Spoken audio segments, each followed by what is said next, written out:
নমস্কার। কবিগুরু রবীন্দ্রনাথ ঠাকুরের লেখা কবিতা প্রশ্ন। ভগবান, তুমি যুগে যুগে দূত পাঠাইছো বাড়ি বাড়ি, দয়াহীন সংসারে।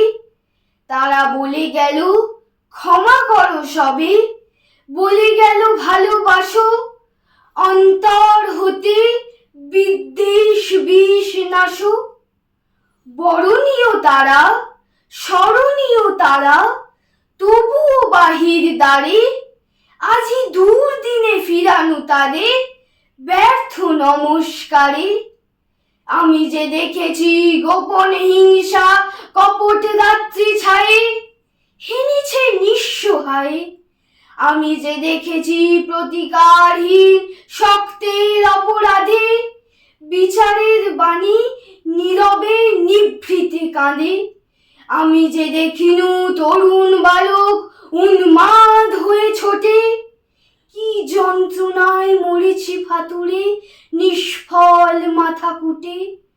কণ্ঠ আমার রুদ্ধ আজিকে বাসি সঙ্গীত হারা, অমাবস্যার কারা লুপ্ত করেছে আমার ভুবন দুঃস্বপনের তলে।